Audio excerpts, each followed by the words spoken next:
मेरे प्यारे दोस्तों, प्यारे जीव हंसों, परमात्मा की प्यारी आत्माओं, आज मैं जो आपके सामने टॉपिक क्लियर करने जा रहा हूँ वो कबीर साहब का शब्द है जो गुरु ग्रंथ साहब पेज नंबर 343 में साफ तौर से लिखा गया है, जिसको आप कोई एप्लीकेशन गुरु ग्रंथ साहब के नाम पे डाउनलोड करके देख सकते हो, या फिर मैं फ़ोटो भी शेयर कर रहा हूँ, आप उसमें भी पढ़ सकते हो, या आप गूगल में भी सर्च कर सकते हो।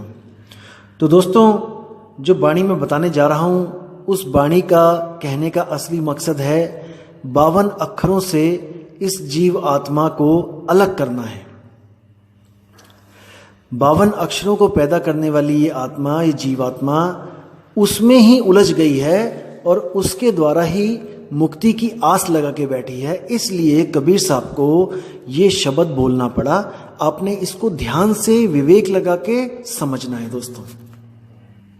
तो क्या कहती है वाणी? 52 अक्षर जोरे आन, सक्या न अक्षर एक पछान। कबीर साहब कहना चाहते हैं कि जितने भी नाना पंथ, नाना प्रकार के मतांतर, जितने भी नाना प्रकार के गुरु जो पूरे दुनिया में प्रचार करते हैं अपने अपने पंथों का, वो बताते तो यही है कि परमात्मा एक है, परमात्मा एक है, सबका वही एक है। लेकिन हर गुरु किसी ना किसी फोटो को, किसी ना किसी अपने इष्ट देव को, किसी ना किसी अपने गुरु को परमात्मा घोषित करने में लगा है। और सब कुछ बताने के बाद आपको क्या दे दिया जाता है? एक नाम दे दिया जाता है सिमरन करने के लिए। क्योंकि ऐसा कोई गुरु नहीं है जो आपको बिना नाम सिमरन करवाए, जो आपको अपना शिष्य बनाए। कोई ना कोई नाम वो आपको देगा ही देगा, चाहे कोई ज्ञान दे, चाहे कोई नाम दे। मतलब कि आपकी बुद्धि को अपनी बुद्धि के लेवल में पहुंचाने के लिए वो एक ऐसी चीज देता है जिसको हम नामदान कहते हैं। चाहे वो कोई वस्तु दिखा दे, जैसे कई संत क्या करते हैं, जो आपको नामदान के नाम पे आपको एक वस्तु दिखा देते हैं और कहते हैं कि देखो, हमने कोई नाम नहीं दिया, कोई हमने शब्द नहीं दिया, हमने तो सीधे परमात्मा ही दे दिया। क्या होता है वो जाल?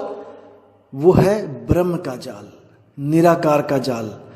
वो संत आपको दोनों हाथ ऐसे आमने सामने करके दोनों हाथों के बीच में एक निराकार तत्व को लखा देते हैं, जो आकाश तत्व होता है। असल में जो आपके दोनों हाथों के बीच में जो गैप है, वो गैप दिखा के पूछते हैं, कहते हैं कि इन दोनों हाथों के बीच में आपको कुछ दिख रहा है? तो जीव कहता है नहीं। तो वो कहते हैं जो चीज नहीं दिख रही है, वैक्यूम, वही परमात्मा है। वही परमात्मा है जिसको कोई काट नहीं सकता, कोई जला नहीं सकता, कोई बुझा नहीं सकता, कोई इसको खंडित नहीं कर सकता। ये एक रस एक सार है, ये हर जगह है। ऐसा नहीं है कि ये दिल्ली में नहीं है, कि ये पंजाब में है, कि ये अमेरिका में नहीं है, ये इटली में है। ये हर जगह व्याप्त है। सारा ब्रह्मांड इसी तत्व के अंदर है, जो आंखों से दिखता नहीं है, केवल गुरु के द्वारा दिखाई देता है। दोस्तों, इसी ब्रह्म को कबीर साहब ने बोला है कि प्रथमे भूला ब्रह्म अखंडित, झाई आपन मानी। कबीर साहब ने ब्रह्म ज्ञान को कभी सत्य ज्ञान नहीं बोला।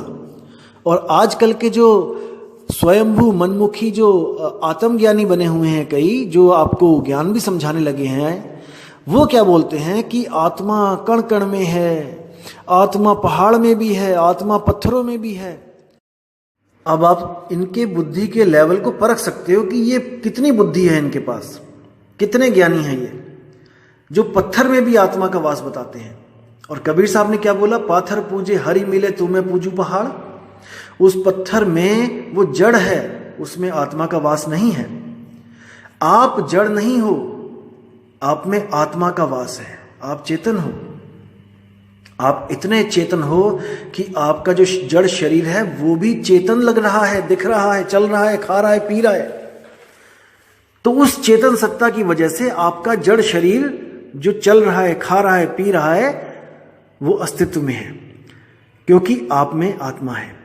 जिस दिन वो आत्मा आपसे जुदा हो जाएगी, आपके शरीर से, वो शरीर भी उस पत्थर के समान हो जाएगा जो पत्थर आप सड़कों पे पड़ा देखते हो, निर्जीव। इसीलिए कोई किसी की मौत पे भी जाता है शोक मनाने, तो वो ये नहीं कहता उसका नाम लेके कि मैं फलाने के घर जा रहा हूं, मैं फलाने के पास जा रहा हूं। वो कहता है मैं मिट्टी में जा रहा हूं, मैं मिट्टी पे जा रहा हूं, किसी की मिट्टी हो गई है, मतलब चेतन आत्मा जड़ शरीर को छोड़ चुकी है, अब उसमें आत्मा नहीं है। ये आत्मज्ञानी क्या किसी मुर्दे के घर जाके कह सकते हैं कि आपके इस मुर्दे में, इस लाश में आत्मा है? आप इनकी बुद्धि का लेवल देखिए कि ये किस लेवल की बातें करते हैं। ये असल में ब्रह्म को आत्मा समझ बैठे हैं, दिक्कत यहां पे है। ये ब्रह्म ज्ञान को आत्म ज्ञान समझ बैठे हैं। यहां पर इनकी बुद्धि काम करना बंद कर देती है, क्योंकि 12वीं का बच्चा कभी भी बीएससी वालों को नहीं पढ़ा सकता। 12वीं का बच्चा 10वीं वाले को पढ़ा सकता है, 12वीं वालों को भी पढ़ा सकता है। अगर वो 12वीं क्लास में अच्छे से पढ़े तो वो अपने साथियों की भी मदद कर सकता है सवालों के जवाब देने में, लेकिन वो बीएससी के बच्चे की कोई मदद नहीं कर सकता, और ना ही बीएससी के बच्चों के ज्ञान के लेवल को वो समझ सकता है। लेकिन वो ये समझ के बैठा है कि जो उस ज्ञान उसे हो गया वो किसी को नहीं हो सकता। इस भ्रम में वो अपना जन्म तो बर्बाद कर ही लेता है, और जो उसके साथ जुड़ते हैं उनको भी वो 84 के चक्कर में भेज देता है। तो दोस्तों, ब्रह्म क्या है और आत्मा क्या है, इसका खुलासा मैं आपको अगली ऑडियो में करूंगा। लेकिन आज की जो ऑडियो है वो है शब्द के ऊपर, कि कबीर साहब किन शब्दों की बात कर रहे हैं। तो वाणी कहती है, 52 आखर जोरे आन, सक्या न आखर एक पहचान, सत का शब्द कबीरा कहे। अब बात कर रहे हैं साहिब सत्य के शब्द की। अब देखो यहाँ पे दो चीजें हैं, एक है सत्य और एक है शब्द, सत्य का शब्द। अब सत्य भी एक शब्द है। कई लोग सतनाम सतनाम सतनाम जपते हैं, कई लोग सत साहिब सत साहिब सत साहिब करते हैं, लेकिन साहिब कह रहे हैं ये सत्य जो शब्द मैंने बोला है, सत्य, ये असल शब्द नहीं है, ये तो उसकी तरफ इशारा है कि वो शब्द सत्य है, लेकिन असल में वो सत्य बोलने वाले शब्द से भी अलग है। वो क्या है? सत्य का शब्द कबीरा कहे, पंडित होई सु उन पै रहे। यानी कि जो पंडित होगा, जब वो इस शब्द की अनुभूति करेगा, जिस शब्द की मैं बात कर रहा हूं, तो वो अनपय यानी कि निडर हो जाएगा, उसको किसी बात का डर नहीं रहेगा। सबसे बड़ा डर दोस्तों मौत का है। जब इस जीव को पता लग जाता है और आत्म अनुभूति हो जाती है कि मैं तो अमर हूं, तो उसके दिल से ये डर खत्म हो जाता है। इसको ध्यान से समझ लो, ध्यान से दिमाग में बैठा लो कि वो शब्द प्राप्त होते ही जीव निडर हो जाता है, उसे किसी बात का डर नहीं रहता। इसका मतलब ये नहीं कि वो ट्रेन के आगे खड़ा हो जाएगा जाके, इसका मतलब ये है कि उसको मरने की विधि पता लग जाती है कि जब मेरे प्राण निकलेंगे तो मैंने क्या तरीका आजमाना है, क्या दाव खेलना है। पहलवान कोई भी तगड़ा हो, तगड़े से तगड़ा हो, अगर उसको दाव पेच नहीं आते तो उसकी हार निश्चित है, क्योंकि पहलवानी में केवल ताकत नहीं, दाव पेच का बोलबाला होता है। इसीलिए गुरु के पास जाके दाव पेच सीखे जाते हैं। तगड़ा तो वो वैसे भी होता है, जो भी शीशे सीखने आता है तगड़ा तो वो है ही, लेकिन फिर भी वो गुरु धारण करता है कि मुझे गुरुजी दाव पेच सिखाओ कुश्ती के। वही दाव पेच काम आते हैं। जब गुरु दाव पेच सिखा देता है तो गुरु कभी उसके साथ किसी कुश्ती में लड़ता नहीं है, उसकी मदद नहीं करता कि दो लोगों की कुश्ती हो रही है तो गुरु भी उस कुश्ती में कूद जाएगा अपने शिष्य के लिए। ऐसा नहीं होता, क्योंकि कई दुनिया में ऐसे गुरु भी हैं जो आपको कहेंगे कि गुरु पार कर देगा, गुरु पार कर देगा, गुरु अपनी ताकत लगा देगा। ऐसा नहीं होता दोस्तों। गुरु तो अपना ज्ञान देता है, ज्ञान ही ताकत होती है। ज्ञान ही असल में वो विधि है जिसको प्राप्त करने के बाद आप में भी वो ताकत आ जाती है जो गुरु में होती है। जैसे एक छोटा सा बच्चा है जो पानी से बहुत डरता था, वो क्या करता है, वो लोगों को देखता है, बच्चों को देखता है पानी में नहाते हुए, नदी में छलांगे मारते हुए, खुश होते हुए, तो उसके मन में भी ये इच्छा हो जाती है कि मैं भी पानी में छलांगे मारूं। लेकिन वो क्या करता है, वो डरता है, इसलिए वो कभी पानी में छलांग नहीं मारता, कभी उस आनंद को अनुभूति नहीं कर पाता कि उस पानी में छलांग मार के बच्चे इतने खुश क्यों हैं। वो देखता तो है कि बच्चे खुश हैं, लेकिन वो समझ नहीं सकता, उसको महसूस नहीं कर सकता कि किस प्रकार की खुशी बच्चों को मिल रही है। तो एक दिन वो क्या करता है, वो अपने पिताजी से कहता है कि पिताजी, मैं भी नदी में छलांग मार के आनंद लेना चाहता हूं, क्योंकि मैं देखा है कि जो भी नदी में कूदता है वो बचाओ बचाओ करता है, चिल्लाता है, यानी कि नदी में कूद के किसी को आनंद नहीं मिलता। वो डरते हैं, वो चिल्लाते हैं, चीखते हैं। लेकिन जाने क्यों मेरे दो दोस्त हैं, ये जो मेरे बच्चे दोस्त हैं, ये नदी में छलांगे मार के बचाओ बचाओ नहीं करते, ये खुशी से, आनंद से वोर विभोर हो जाते हैं। ऐसी क्या चीज है इनके पास? तब पिताजी उनको समझाते हैं बच्चे को कि बेटा, उनके पास विधि है, उनके पास एक तरीका है जिसको तैराकी कहते हैं। असल में उन्होंने तैराकी सीखी है। तो बच्चा कहता है कि मुझे भी तैराकी सीखनी है, उसके लिए मुझे क्या करना पड़ेगा? तो पिताजी कहते हैं तुम्हें एक गुरु धारण करना पड़ेगा जो तुम्हें तैराकी सिखाएगा। तो बच्चा कहता है क्या उसके बाद मैं भी छलांगे मार सकता हूं नदी में? तो पिताजी कहते हैं बिल्कुल। तो बच्चा गुरुजी के पास जाता है और वो उस स्कूल में एडमिशन ले लेता है। तो गुरु बच्चे को तैरना सिखाते हैं पानी में, पहले स्विमिंग पूल में सिखाते हैं, और बच्चा शुरू में डरता है, लेकिन एक दिन डरता है, 2 दिन डरता है, हाथ पैर मारता है, तीसरे दिन, चौथे दिन करते करते वो 1 हफ्ते में इस लायक हो जाता है कि वो अपना वजन पानी पे बैलेंस कर सके, अपने आप को पानी की सतह पे रोक सके। इसी तरह सीखते सीखते जब गुरु देखता है कि ये स्विमिंग पूल में अच्छी तरह तैर सकता है, तो उसको अगले दिन नदी में लेके जाता है। बच्चा डरता है क्योंकि नदी में कूदते हुए उसको थोड़ा सा झिझक महसूस होती है, क्योंकि आज तक कूदा नहीं होता है। लेकिन जैसे ही वो नदी में जाता है तो उसको क्या महसूस होता है कि अरे, यहां पर भी बिल्कुल वैसे ही तैरना है जैसे स्विमिंग पूल में तैरता था, यानी कि यहां के पानी और वहां के पानी में कोई भेद नहीं है, और गहराई से मुझे कोई मतलब नहीं है, क्योंकि मैंने तो ऊपर तैरना है, गहराई में तो जाना ही नहीं है। इस तरह गुरु उसको रोज नदी में ले जाता था और रोज तैरना सिखाता था और नदी पार करवाता था। एक दिन गुरु नहीं आए और लड़का नदी पे इंतजार कर रहा था कि गुरुजी आएंगे। तो उसने क्या विचार किया कि गुरुजी नहीं आए, कोई बात नहीं, मैं स्वयं से आज तैर लेता हूं, और वो तैर के नदी पार कर गया।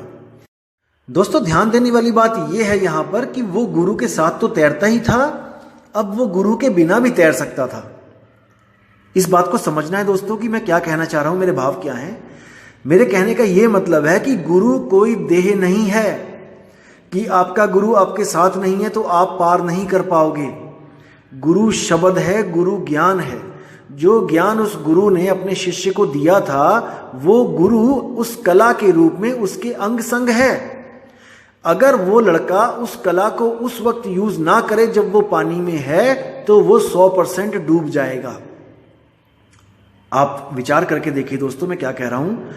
वो 100% डूब जाएगा क्योंकि उसने गुरु के ज्ञान को त्याग दिया है। भले ही गुरु उसके पास नहीं है, लेकिन अगर उस गुरु का ज्ञान उस शिष्य के पास है तो उसको कोई भी डुबा नहीं सकता।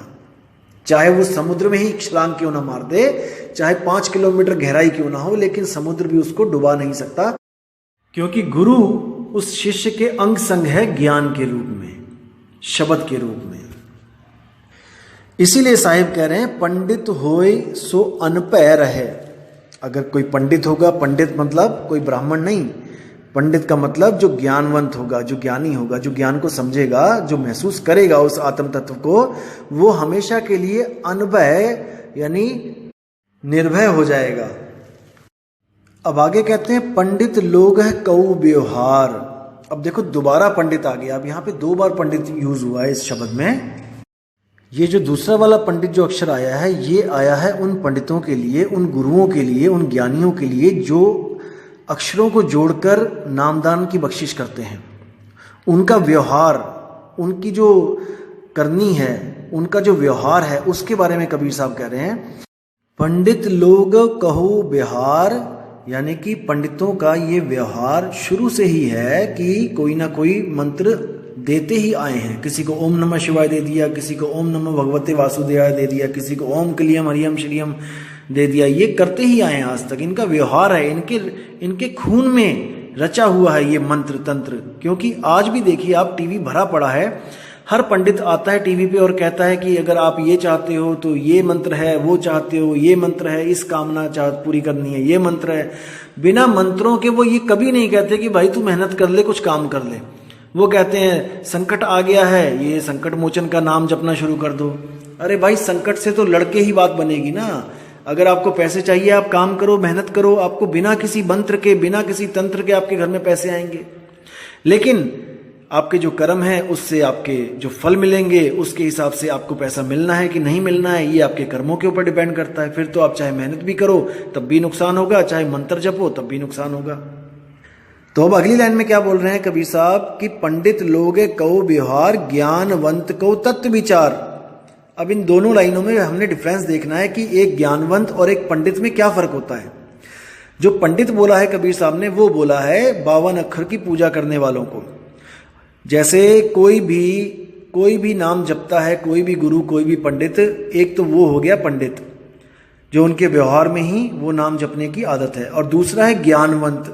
ज्ञानवंत होता है विवेकी पुरुष, वो कभी भी नामों के चक्कर में नहीं पड़ता, वो तत्व विचार, वो उस नाम के तत्व पर विचार करता है कि जो बात चल रही है, जो भगवानों के नाम मुझे दे रहे हैं, आखिर में वो है क्या चीज, क्योंकि कुछ तो होगा। जैसे माना आपने बोला कि पानी, आपने बोल तो दिया पानी, लेकिन वो पानी कुछ है तो, कोई तत्व है ना जो पानी है जिसका नाम। उसी पानी को आगे जाके किसी और देश में देखोगे तो वाटर बोलते हैं, अपने भारत में देख लो कहीं पर उसको जल बोलते हैं, कहीं पे उसको नीर बोलते हैं, कहीं पे उसको तोय बोलते हैं, कहीं पे उसको पानी बोल देते हैं, कहीं पे उसको जल बोल देते हैं। तो जो अज्ञानी होगा वो इसी में उलझ जाएगा कि नहीं ये वाला मंत्र सच्चा है, नहीं वो वाला मंत्र सच्चा है। ऐसे गुरु भी देखे होंगे आपने जो टीवी पे ये बताते हैं कि देखो वो गुरु ये मंत्र दे रहा है, वो मंत्र नहीं है, असली मंत्र मेरे पास है। मतलब कि वो कहना चाहता है कि देखो वो जल जल करवा रहा है, जल जल करने से प्यास नहीं बुझेगी, मेरे पास आओ, मैं पानी पानी का जाप देता हूं, उससे आपको प्राप्ति होगी। तीसरा कोई कहेगा नहीं ये दोनों झूठ बोल रहे हैं, मैं वाटर वाटर का जाप देता हूं, असली चीज वाटर है। तो कहने का मतलब सबके सब नामों में उलझे पड़े हैं, तत्व पर विचार कोई नहीं कर रहा है। वो नी तत्व कैसे मिलेगा, क्या मिलेगा, क्या है वो नी तत्व, इस पे कोई विचार नहीं कर रहा। सब के सब अंधी भेड़ की तरह मंत्रों के पीछे लगे पड़े हैं। हमारे गुरुजी फलाना मंत्र देते हैं, हमारे गुरुजी 7 मंत्र देते हैं, हमारे गुरुजी 10 मंत्र देते हैं। अरे परमात्मा एक है, उसी एक का नाम बहुत बड़ा है, किसी और की जरूरत नहीं पड़ेगी। तो दोस्तों इस पे विचार करना है, विवेक लगाना है। आपकी बुद्धि इस सत्य को जरूर पकड़ेगी, क्योंकि मुझे पूरा विश्वास है कि आप भटके हुए हो लेकिन मूर्ख नहीं हो। आप भटक चुके हो लेकिन मूर्ख नहीं हो। भटका हुआ बंदे को हम मूर्ख नहीं कह सकते, क्योंकि सुबह का भूला शाम को वापस आ सकता है। भूले हुए हो आप लेकिन मूर्ख नहीं हो, और सत्य ज्ञान प्राप्त नहीं हो पा रहा है इसलिए मूर्ख बने हुए हो। जिस दिन आपको सत्य ज्ञान समझ में आ गया, आप कभी भी मूर्ख नहीं बने रह सकते। आप पीतल को तभी तक गले में पहन रहे हो दोस्तों जब तक आपको सोने की परख नहीं हो गई। जिस दिन आपको यह ज्ञान हो गया कि सोने और पीतल में क्या फर्क है, आप कभी भी पीतल को धारण नहीं कर पाओगे। तो इसको विवेक द्वारा अपने हृदय में बसाना है, जो सत्य ज्ञान है उसको समझना है। अब कबीर साहब कहते हैं कि जाके जी जैसी बुद्धि होई, कहें कबीर जानेगा सोई। कि जो मैं शब्द बोल रहा हूं, जो मैं वाणियां बोल के गया हूं, जैसी जिसकी बुद्धि होगी वो मेरी वाणियों को उसी प्रकार से समझेगा।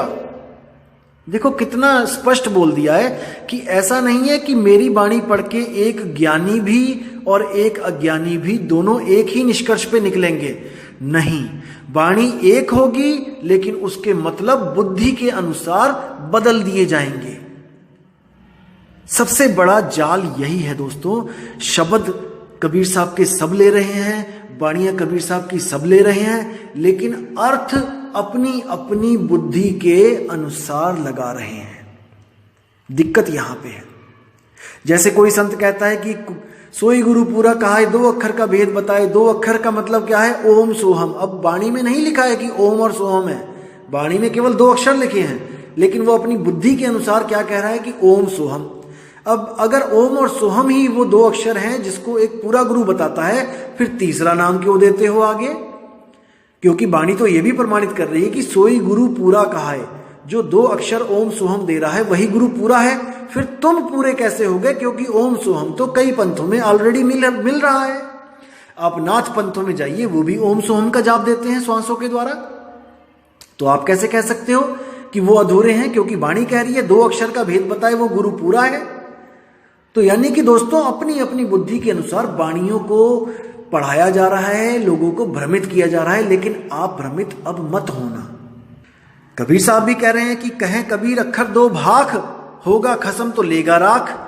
अगर तीन अक्षरों का नाम ही सतनाम सारनाम सार शब्द है तो कबीर साहब को कहना चाहिए था कहें कबीर अक्षर तीन भाख, होगा खसम तो लेगा राख। फिर तो तीन की बात होनी चाहिए थी। नानक साहब ने भी दो अक्षर की बात करी है।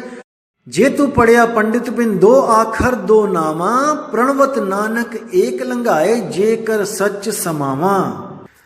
आप 1171 पेज नंबर पर देख सकते हैं गुरु ग्रंथ साहब में वाणी बिल्कुल स्पष्ट लिखी है, लेकिन उसको समझाने वाले ही उलझा रहे हैं। दिक्कत ये है। तो साहिब कहते हैं कासे कहूं सब जग अंधा, खेवन हार के गले में फंदा। खेवन हार यानी गुरु, जो किश्ती को खेने वाला है। साहिब कहते हैं माया ने उसी के गले में फंदा डाल रखा है, तो आगे चेले कहां जाएंगे? जब गुरु ही भवसागर में गोते खाएगा तो चेले कहां जाएंगे? चेले भी भवसागर में ही जाएंगे। इसलिए दोस्तों परख करना है, विवेक लगाना है, किसी भी गुरु के जाल में नहीं फंसना है। ये खुद तो लाखोंपति करोड़ोंपति अरबोंपति हो गए हैं, हवाई जहाजों में घूम रहे हैं, और आपको क्या कहेंगे? माया को त्याग दो। माया उलझा देती है, माया प्रभु मिलन में बाधा है। ऐसी ऐसी बातें करेंगे कि आपको लगेगा कि वाह वाह वाह क्या बात है, गुरुजी ने तो आंखें खोल दी। अब गुरुजी खुद उलझे पड़े हैं माया में। चांदी की थाली, सोने का चम्मच, इसके बिना खाना नहीं खा रहे हैं। कई गुरु ऐसे हो गए हैं, और कई गुरु पूरे पूरे शरीरों पे सोना लाद के घूम रहे हैं, 8-8 बॉडीगार्ड रख रखे हैं।